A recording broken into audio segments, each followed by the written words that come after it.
ouvir a palavra de Deus agora, porque Deus vai falar. Vamos ler novamente o texto que o irmão leu aqui antes, que é a base do nosso sermão de hoje. 1 Timóteo 5, verso 8. Vai ser projetado ali no telão. Quem quiser pode acompanhar por ali. 1 Timóteo 5, 8. Olha só que texto que é uma pedrada de Deus em nós muitas vezes. Eu gosto de receber pedradas de Deus. Eu gosto de Deus quando Ele me dá uma chacoalhada, que é para mim mudar minhas atitudes e andar no caminho certo da felicidade que Deus quer dar para nós. Olha só que texto fantástico. 1 Timóteo 5,8, aqui diz assim: olha, se alguém não tem cuidado dos seus, e especialmente dos da própria casa, tem negado a fé, e é pior que quem? Que o descrente. Tem pessoas que são ateus e tratam bem a família, e nós muitas vezes não tratamos a nossa família como deveríamos. Olha só que texto interessante de Ellen White. Esse é projetado ali. Está escrito no Lar Adventista, página 32. Uma família bem ordenada, bem disciplinada, fala mais a favor do cristianismo do que todos os sermões que se possam pregar. Eu posso pregar aqui 200 sermões, 500 sermões, 1 milhão de sermões, e não vai ser a mesma coisa que se a sua família for bem estruturada, bem ordenada, uma família na qual possa regir o princípio do amor. Porque se a sua família for assim, vai ser uma família missionária. Todos que entrarem em contato com a sua família vão ser ricamente abençoados. A família é um centro estratégico missionário para o mundo. Olha só que outro texto incrível que nós vamos ler. Pode passar? Esse texto está no livro Educação, página 305. Ali diz assim: quantos labutam abnegadamente, incansavelmente, por aqueles que ficam além do seu alcance e conhecimento. Pais e professores tombam em seu último sono, parecendo o trabalho de sua vida ter sido feito em vão. Não sabem que a sua fidelidade desencerrou fontes de bênçãos que jamais poderão deixar de fluir. Apenas pela fé vêm as crianças que educaram tornarem-se uma bênção e inspiração a seus semelhantes. E essa influência repetir-se-á 1000 vezes mais. Olha só que bênção. Ellen White até fala de alguns reformadores ali na Idade Média, que nunca vai se calcular o efeito positivo de salvação e vida eterna que foi gerado a partir da vida deles. Porque quando a gente faz o que Deus pede, isso beneficia pessoas.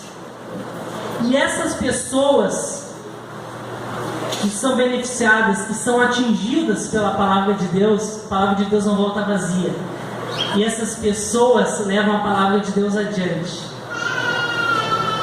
E o amor é levado adiante. E essas pessoas são usadas por Deus como meio para abençoar ainda outras pessoas. Então é uma cadeia positiva que vai se desenrolando, Muitas pessoas pensam assim: eu não tenho capacidade de pregar, eu não tenho capacidade de dar estudo bíblico, eu não tenho capacidade disso, daquilo e daquele outro. Mas você tem uma capacidade que Deus colocou para você, que Deus quer que você atue segundo essa capacidade que Ele lhe deu, que é a capacidade de amar. Isso deve começar com a sua família.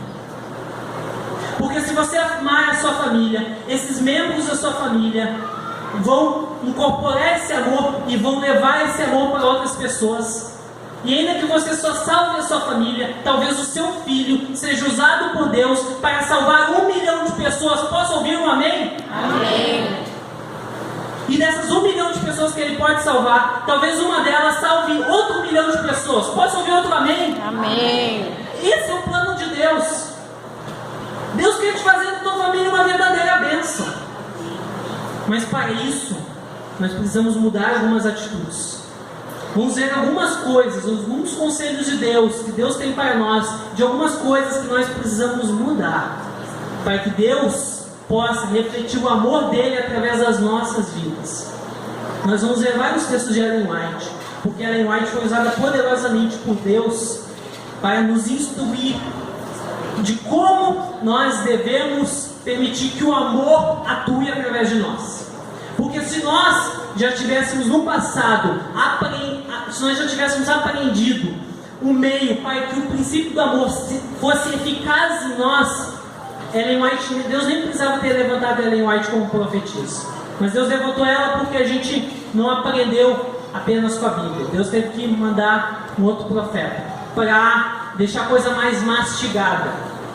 Então nós vamos ver agora alguns textos que irão nos orientar para que nós possamos mudar e que Deus possa tornar as nossas famílias uma bênção através dessa mudança. Amém. Vamos ver o primeiro texto. O Lar Adventista, páginas 213 e 214. Aqui embaixo está um pouco difícil de ler, mas eu vou ler para os irmãos. Aqui diz assim: ao homem que é esposo e pai, eu diria: estais certo de que uma atmosfera pura e santa circunde vossa alma. Deveis aprender diariamente de Cristo. Nunca deveis mostrar espírito tirânico no lar.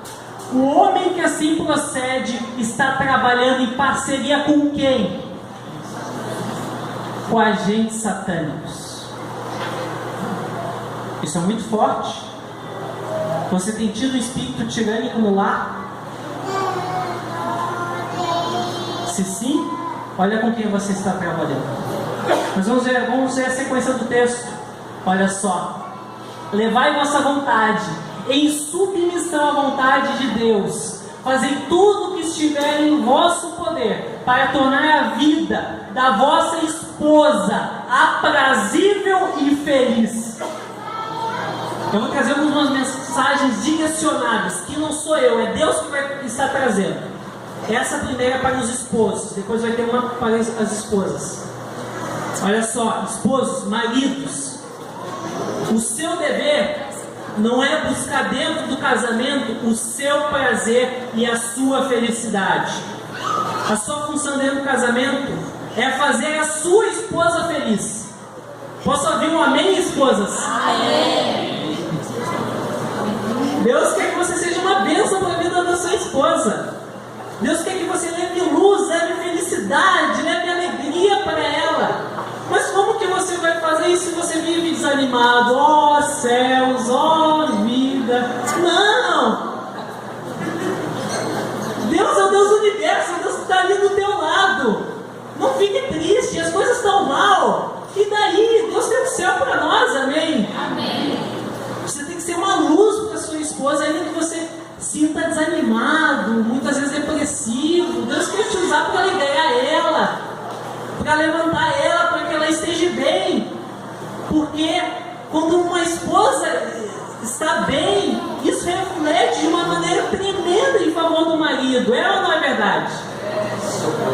Mas agora, se a esposa está infeliz, as coisas vão andar para o marido, vai ficar tudo entravado, não vai andar. Então, maridos, busquem a felicidade não de vocês, mas das suas esposas. Isso deve ser o foco de vocês. Abram mão de algumas coisas para ajudar a esposa. Façam ali, ajudem no serviço da casa, ajudem ali um pouco com os filhos, dando atenção para os filhos. Façam um pouquinho o agradinho da esposa. Isso é importante. Sempre dentro da palavra de Deus. Mas leve o amor de Jesus para a sua esposa. Olha só, agora um outro texto que ele também é direcionado aos esposos, mas mais às esposas, que é algo um pouco mais diferenciado. Olha só que interessante. O Lar Adventista, página 436, ele diz: não permitais que qualquer atrito ou discussão penetre no lar. Falai delicadamente, nunca levantei a voz ao ponto da aspereza. Conservai-vos calmos, afastai a crítica e toda falsidade. tirai da vossa voz tudo que é enfeito. A Bíblia fala, tem um versículo que diz assim, ó: na multidão das palavras, na multidão do falar, vem as palavras vãs. Foi feito um estudo, uma vez foi diagnosticado aí que o homem fala em torno aí, se não me engano, umas 10.000 palavras aí por dia. Já a mulher fala umas 18.000, alguma coisa assim. Não sei se são exatamente esses números, mas alguma coisa assim. Então, esse é um caso específico que as mulheres têm que ter cuidado. Porque ali o texto de Ellen White, ela nos aconselha que a gente deve cuidar para evitar as palavras no ponto da aspereza. Eu vejo que muitas mulheres falham nisso, homens também, todos falhamos. Só que tem mulheres que muitas vezes querem que o seu marido faça o que é certo, até com uma intenção boa, só que fazem isso com uma palavra mais áspera, com um tom de voz errado. A mulher chega lá para o esposo: faz isso, faz aquilo, e essa louça que você não secou, não lavou, e o filho que você não cuidou, isso que você não fez e tal. E o que o marido faz? Ele já se sente retraído, já se afasta da esposa, natural. Não tem como as coisas renderem com palavras no tom de aspereza. A gente tem que cuidar do tom da nossa voz. Pois é uma coisa eu falar com um tom de voz mais calmo: ô minha querida, o que você acha se a gente fazer assim? Não vai ser melhor para a nossa família? Isso vai gerar benefício para você também. Eu ataco por esse lado, você por esse. O que você acha de a gente fazer assim? Não é muito melhor? Não é muito melhor do que eu chegar na minha esposa e dizer: mulher, você não fez isso e tal. Não vai dar certo. E fora que isso reflete negativamente nos filhos também. E esposas, atentem bem, olha só. Eu direcionei isso para as esposas porque a mulher tem uma característica interessante. A mulher, ela tem uma memória muito boa. Os homens muitas vezes não têm a memória que tem a mulher. Mulheres, vocês conseguem suportar um alto número de palavras diariamente, mas o cérebro do homem não chega tanto assim. Ele consegue chegar lá pelas 10.000 e tal, mas a partir disso ele não suporta mais.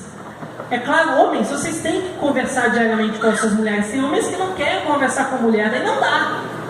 Tem que pegar e ter um relacionamento.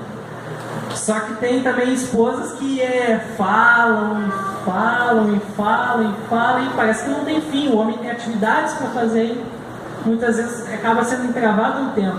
Mulheres, o cérebro do homem não tem capacidade de suportar tanto número de palavras. Olhem só, pode passar o slide? Olha só, tem uma hora que dá erro. Tem uma hora que dá erro na cabeça do esposo. Não aguenta mais tantas palavras, não dá nó, não entende mais. Então tenham esse carinho com seus maridos. Porque a gente tem que cuidar muito dessa questão das palavras, do tom da voz. Tudo isso é muito importante. Isso reflete nos filhos também. Vamos ver no outro texto? Olha só que interessante. Testemunhos para a Igreja, volume 1, página 385. Aqui diz assim: alguns pais suscitam muita tempestade, olha só, por sua falta de domínio próprio. Em lugar de pedirem bondosamente aos filhos para fazerem isto ou aquilo, ordenam em tom de repreensão, tendo ao mesmo tempo nos lábios uma censura ou reprovação que as crianças não merecem. Pais, essa conduta seguida para com seus filhos destrói-lhes a felicidade e a ambição. Uma repreensão para os pais, agora o pai e a mãe, os dois o mesmo bolo. Pais, as crianças elas não merecem ouvir muitas vezes a sua voz de um tom tirânico e um tom autoritário, ordenando: faça isso, faça aquilo. Por que eu estou abordando muito essa questão do uso da voz? Porque muitas famílias não são corretamente edificadas a partir das palavras. É muito a questão do jeito que de falar. Você pode ter o maior amor possível com a sua esposa, ou a esposa o maior amor possível com o seu marido. Só que se você não comunicar esse amor, não vai adiantar, porque para as pessoas o mais importante é o que parece do que o que é. Então, se esse amor não é aparente, as coisas não vão dar certo. Esse amor tem que ser aparente. E o tom da voz reflete muito disso. Em relação aos filhos também. Porque um lar que os pais vivem ali, gerando confusão e contenda, e brigando com os filhos, não tendo a devida paciência, o devido amor com os filhos, isso vai gerar problema. Isso gera várias consequências negativas. Eu falo agora para os filhos. Filhos, um dia que seus pais aí tiverem aí querendo no tom autoritário de brigar, você vai ver e tal, e faça isso e tal, vocês lembram, o pastor Lucas disse que não é para ficar falando desse jeito. É um tom de amor, né? Que os pais não podem, digamos assim, usar a autoridade deles na medida correta. Depois a gente vai falar um pouco disso. Mas olha só, quando os pais não agem da maneira certa em relação aos filhos, isso gera algumas consequências. Vamos ver algumas delas. Próximo texto. Olha só. Um estudo liga estresse dos pais a doenças em crianças. Olha só que terrível. Vamos ver um outro texto. O Grande Conflito, página 34. Ele diz: é uma lei, tanto da natureza intelectual quanto da espiritual, que pela contemplação somos transformados. Ou seja, se os pais são explosivos, se os pais são tirânicos, os filhos vão ficar assim. De onde que os filhos brigam nas escolas? Criam confusão, gritaria, contenda. Muitas vezes os filhos se rebelam contra os pais, gritam, tal, não respeitam. De onde é que eles aprenderam isso? Ou foi da TV ou foi dos próprios pais. A questão da mídia também é um ponto perigoso, mas não é o assunto de hoje, mas é um assunto importante se considerar. Mas, tentem bem, os pais têm que dar o exemplo. Porque quando a gente não age da maneira correta em relação aos nossos filhos, isso afasta eles de nós. Vamos ver mais algumas consequências, olha só. Testemunhos para a Igreja, volume 1, página 388, ele diz: lancem em torno de seus filhos os encantos do lar e do convívio de vocês. Se assim fizerem, eles não terão tanto desejo do convívio de companheiros jovens. Satanás trabalha por meio destes, levando-os a influenciar e a corromper a mente uns dos outros. É o meio mais eficaz que ele pode trabalhar. Eu vivi isso na minha época de colégio, ensino fundamental. No ensino fundamental ali, eu vivia na minha vida a influência ímpia, corruptora, que os adolescentes exercem uns sobre os outros, porque eles não têm experiência de vida. Isso faz com que eles gerem uma influência negativa uns sobre os outros. E muitas vezes, quando o lar não é agradável, a criança ela vai buscar um alívio. Se ela não acha a felicidade no lar, ela vai buscar a felicidade fora do lar. E ela vai buscar a felicidade aonde? No mundo, com seus amigos. São influenciados por sua falta de experiência pelo inimigo. Todos nós, em certos momentos, somos influenciados pelo inimigo. Permitimos isso, infelizmente. E Deus, em contrapartida, até influencia pessoas más também. Portanto, mas tem pessoas ali que é difícil, que o inimigo usa muito elas. E ainda mais jovens, inexperientes no ensino fundamental, ensino médio. A gente tem que proteger os nossos jovens. O lar tem que ser algo atrativo para eles. Vamos ver mais um texto? Olha só. A Ciência do Bom Ver, página 388. O lar deve ser para as crianças o mais atrativo lugar do mundo. E a sua maior atenção deve ser a presença da mãe. Olha só, mães, olha só que tarefa importante. As crianças têm natureza sensível e amorosa. Facilmente se consegue agradá-las. E facilmente também se sentem e se sentem infelizes.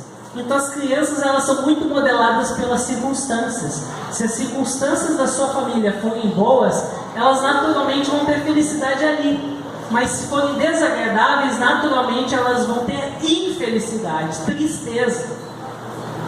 Elas vão conseguir em algum momento se firmar na igreja, vai ser difícil, podem até ficar na igreja até certa idade.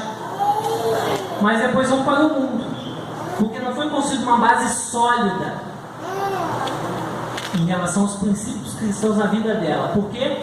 Porque ela não viu o amor dos pais. Vamos ver mais um texto, olha só. Conselhos para a Igreja, capítulo 24, ele diz: a mulher deve ocupar a posição que Deus originalmente lhe designou, de igualdade com o marido. O mundo necessita de mães que sejam não meramente no nome, mas em todo o sentido da palavra. Podemos dizer com segurança que os deveres que distinguem a mulher são mais sagrados, mais santos que os do homem. Eduquem seus filhos para serem úteis nesse mundo e para o lar no mundo melhor. Vocês viram isso, mulheres? A função da mãe é colocada ali de uma maneira superior à função do marido. Mulheres, posso ouvir um amém? Amém. Deus quer te usar, mulher. Deus quer te usar no teu lar. Deus quer que você faça do seu filho um missionário tremendo. Deus quer que multidões sejam transformadas através da vida dos teus filhos. Só que para isso, você precisa ser uma missionária no lar. Você não tem que forçar o evangelho na cabeça da criança. A criança que nem uma plantinha. Se você bota um monte de água de uma vez, ela morre. Mas se você deixa faltar água, ela também morre. Então você bota cada dia um pouquinho. Cada um dia um pouquinho. Que nem Deus instruiu cada um de nós. Ensinar a verdade aos seus filhos, quer pelo caminho, quer sentados, quer levantados. É um pouquinho de cada vez. Não é quantidade, não vai meter o goela abaixo o evangelho. É poucas palavras, mas de uma maneira constante, frequente. Tem pais que é muito complicado. Os filhos só ouvem de Jesus praticamente só no sábado na igreja.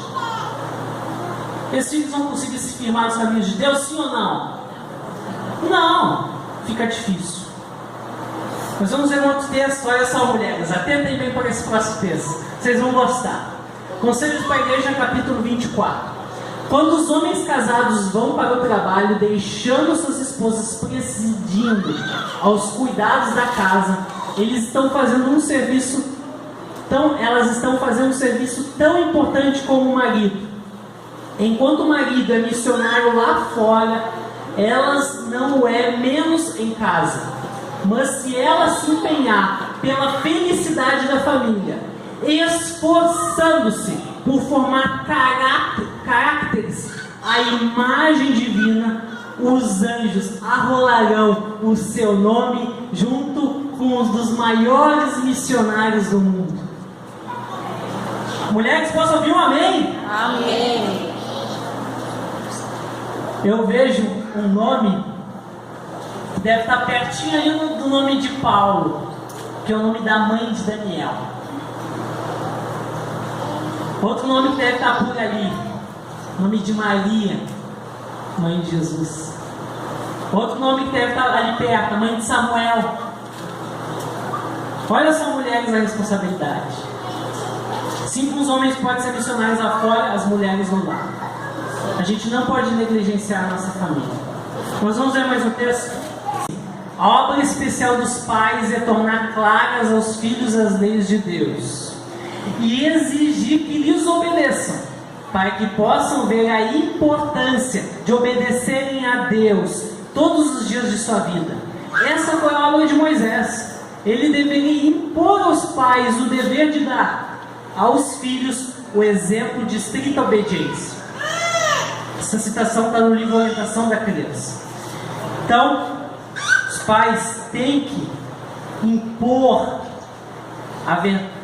essa questão da obediência a Deus para os filhos. Porque o ser humano, ao natural, ele se afasta de fazer a vontade de Deus. é natural. O natural ele não segue a vontade de Deus. Se os pais vão deixar as crianças por si mesmas, elas vão fazer as coisas segundo o interesse egoísta da natureza delas. Mas se os pais ensinarem elas o caminho apropriado a serem obedientes a Deus, isso vai refletir positivamente lá na frente. Mas vamos avançar? Olha só. Semelhante aos patriarcas da antiguidade, os que professam amar a Deus devem constituir um altar ao Senhor, onde quer que armem a sua tenda. Se houver um tempo em que cada casa deve ser uma casa de oração, é hoje. Pais e mães devem muitas vezes erguer o coração a Deus, em humilde súplica por si e por seus filhos. Que o pai, como um sacerdote da casa, deponha sobre o altar de Deus o sacrifício da manhã e da tarde, enquanto a esposa e filhos se unem em oração e louvor. Em uma casa tal, Jesus gostará de demorar-se. Jesus gostaria de habitar na sua casa? Sim ou não? Não precisa responder, mas pensa. Ele gostaria de habitar em sua casa? Quais casas que ele gosta de habitar? As casas de oração. Sua casa é uma casa de oração? Maridos, vocês têm orado com as suas esposas? Esposas, você tem orado com seus maridos? Você tem orado, pais, com seus filhos? Eu ainda sou solteiro, mas eu já tenho um propósito firme para o dia que eu for casado. Um propósito de oração na minha casa. A minha mulher vai estar debaixo da minha autoridade para nós orarmos. E eu também vou estar debaixo da autoridade dela para a gente orar. Ou seja, sempre que eu disser para ela, ó, vamos orar, não tem conversa.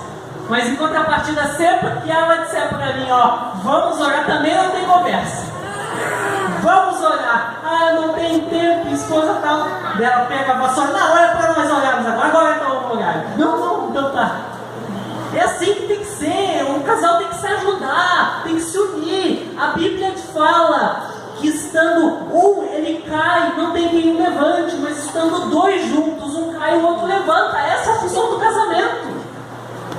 O casamento não tem meramente função de satisfazer os dois em questão de prazeres carnais, não é meramente isso o sentido do casamento. Mas o sentido do casamento principal é que o esposo ajude a esposa a se aproximar de Cristo e que a esposa ajude o esposo a se aproximar de Cristo. Os dois têm que incentivar um ao outro e incentivar os filhos. Isso é amor. Nós queremos muitas vezes que a nossa família seja uma bênção, mas a gente não paga o preço. Os atletas que vencem as Olimpíadas, as grandes disputas, eles pagam preço, eles treinam muito, eles gastam tempo com isso. E nós muitas vezes não queremos gastar nem alguns minutos, nem meia dúzia de minutos para orar com a nossa família. A gente não paga o preço. Nossa família vai ser uma bênção? Sim ou não? Não. Mas olha só. Próximo texto, penúltimo texto, antepenúltimo a gente encerra. E tudo quanto pedides em oração, crendo e recebereis. Amém? Amém. Próximo texto. E será que antes que clamem, eu responderei. Estando eles ainda falando, eu os ouvirei. Amém? Amém. Ou seja, se você orar a Deus, pedir a Deus algo segundo a vontade dEle, enquanto as palavras estiverem saindo da sua boca, Deus já estará derramando as bênçãos sobre a sua família. Amém? Amém. Próximo texto. Atos Apóstolos 16:31. E eles responderam: creia no Senhor Jesus e serão salvos você e os da sua casa. Nós temos crido em Jesus de fato. Se a gente crê em Jesus, a gente esforça o máximo por Ele, o máximo pela nossa família. A gente tem feito isso? Infelizmente não. A gente não tem esforçado como deveria. Mas se esforce mais pela felicidade do seu cônjuge, dos seus filhos, dos seus pais. Nós precisamos disso. Tem mais um texto. Eu disse que teria mais três, mas esse é o último. Olha só que importante. Os céus e a terra tomam hoje por testemunho contra ti, que te propus a vida e a morte, a bênção e a maldição. Escolhe, pois, a vida para que vivas tu e a tua descendência. Deuteronômio 30:19. Deus, através da sua palavra, Ele nos orientou. Vocês têm dois caminhos. Um caminho que é o caminho da bênção e o outro que é o caminho da maldição. Qual caminho nós vamos escolher? Qual caminho nós vamos escolher?